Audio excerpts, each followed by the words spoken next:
Friends, स्वागत है तमारू the foodie kitchen में। आज तमारा माटे हूँ लईने आवी छुं पिज्जानी रेसिपी। साथे पिज्जा सॉस पण आपणे बनाववाना छीए। ऑनियन पनीर पिज्जा बनाववाना छीए, तो विडियो ने लास्ट सुधी जोजो।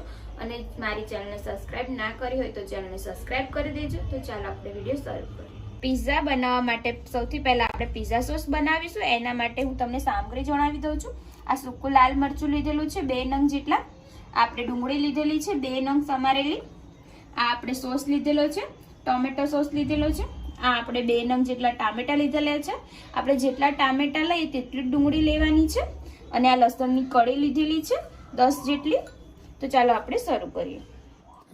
कढ़ाई सौथी पहेला सॉस बनाववा माटे कढ़ाईमां मैं 1 चमची जेटલું तेल गरम करवा मूकेલું છે। હવે આપણે એની અંદર સૂકું લાલ મરચું એડ કરીશું। હવે આપણે ડુંગળી એડ કરી દઈશું।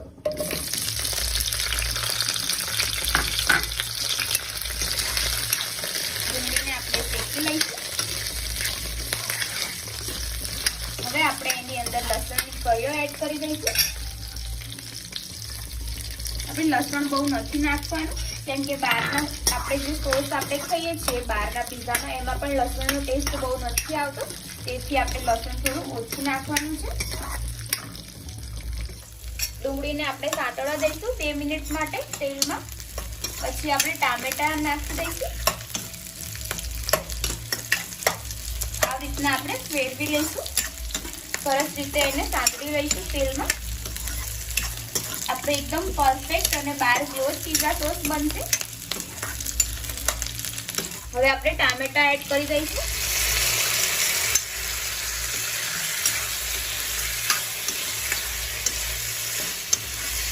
ટામેટાને સાતળીશું તેલમાં। જ્યાં સુધી ટામેટા એકદમ સુંદર જેવા ના થઈ જાય ત્યાં સુધી આપણે એને મિક્સ કરતું રહેવાનું છે। અને પછી આપણે ઢાંકીને 2 મિનિટ માટે થવા દઈશું। હવે આપણે થોડું મીઠું એડ કરી દઈશું। હું 1 ચમચી જેટલું મીઠું એડ કરું છું। પછી સોસ રેડી થઈ જાય તો તમે ચાખીને પણ ઉપર મીઠું એડ કરી શકો છો એક્સ્ટ્રા। મિક્સ કરી દઈશું। હવે આપણે આને ઢાંકીને 5 મિનિટ માટે થવા દઈશું અને પછી ચેક કરતા રહીશું। અને આપણે એને ફેરવતું રહેવાનું છે, મિક્સ કરતું રહેવાનું છે ઘડીએ ઘડીએ। આપણે ચમચાના મદદથી થોડું થોડું ડુંગળી અને ટામેટાને આપણે દબાવીશું અને ઝીણા ઝીણા કટકા કરતા રહીશું, જેથી જલ્દી કરીને ગળી જાય ટામેટા અને એક રસ જેવા થઈ જાય। ટામેટા અને ડુંગળી સરસ રીતે ગળી ગયું છે। હવે આપણે આને મિક્સરમાં ક્રશ કરી દઈશું। આપણો સોસ રેડી થઈ જશે। આને ઠંડુ થાય એટલે આપણે ક્રશ કરી દઈશું। ત્યાં સુધી આપણે પિઝા ટોપિંગનો મસાલો બનાવી દઈશું। પિઝા સોસ આપણો રેડી થઈ ગયો છે। મેં ક્રશ કરી દીધું છે મિક્સરમાં। આને આપણે સાઈડમાં મૂકી દઈશું। જ્યારે આપણે ક્રશ કરીએ ત્યારે પાણી એડ નથી કરવાનું। હવે આપણે પનીર અને ડુંગળી સાતળી લઈશું તેલમાં થોડું। એક કઢાઈ લીધેલી છે, આપણે જે સોસ બનાવ્યો છે તે જ કઢાઈ મેં લીધેલી છે। આમાં થોડું તેલ એડ કર્યું છે। હવે આપણે ડુંગળી એડ કરી દઈશું અને પનીરના ટુકડા એડ કરી દઈશું। અને સેજ આપણે ઉપરથી મસાલો એડ કરીશું અને સાતળી લઈશું, જેથી કરીને એકદમ મસાલાવાળા થઈ જાય। ડુંગળી અને પનીર મસાલોવાળો થઈ જાય સરસ, અને ખાવાની પણ મજા આવે પિઝા જોડે।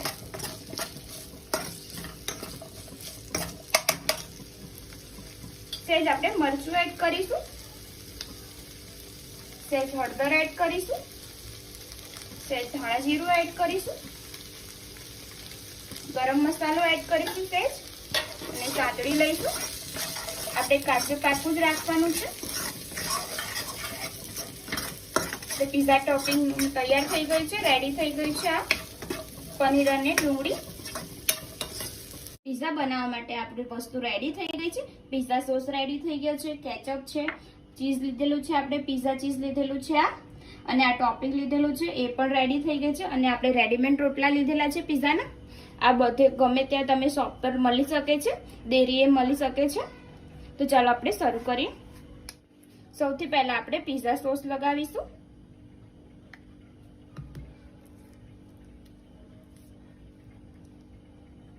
બધી સાઈડથી કવર કરી લઈશું આપણે।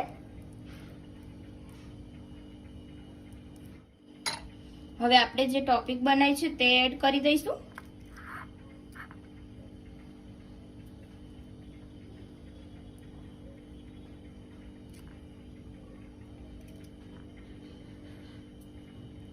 થોડો આપણે ઉપરથી સોસ લગાવી દઈશું.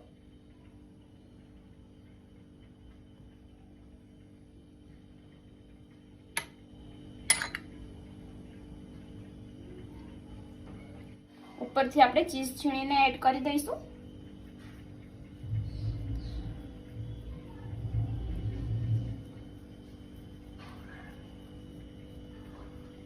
હવે આપણે ચીઝ પણ સરસ રીતે લગાવી દીધેલું છે. હવે આપણે ઉપરથી ડુંગળીના ટુકડા એડ કરીશું અને પનીર એડ કરી દઈશું.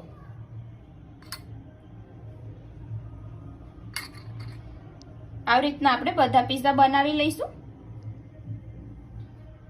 આ હવે આપણે પીઝાને નોનસ્ટિક તવા ઉપર આપણે શેકાવા મૂકી દઈશું. નોનસ્ટિક ઉપર મેં થોડું તેલ લગાવી દીધેલું છે અને આપણે ગેસ ધીમો રાખવાનો છે અને ઉપરથી વસ્તુ ઢાંકી દઈશું જેથી કરીને સરસ રીતે પીઝા થઈ જાય અને ચીઝ પણ સરસ રીતે થઈ જાય.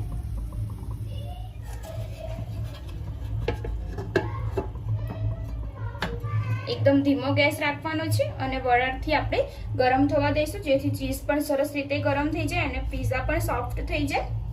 સરસ રીતે તવા પર આપણો પીઝા રેડી થઈ ગયો છે. ચીઝ પણ એકદમ ફેલાઈ ગયું છે. હવે આપણે આને સર્વ કરી દઈશું. આવી રીતના આપણે બધા પીઝા બનાવી લઈશું. આને પણ ધીમા ગેસ ઉપર ઢાંકીને મૂકી દઈશું 2 મિનિટ માટે.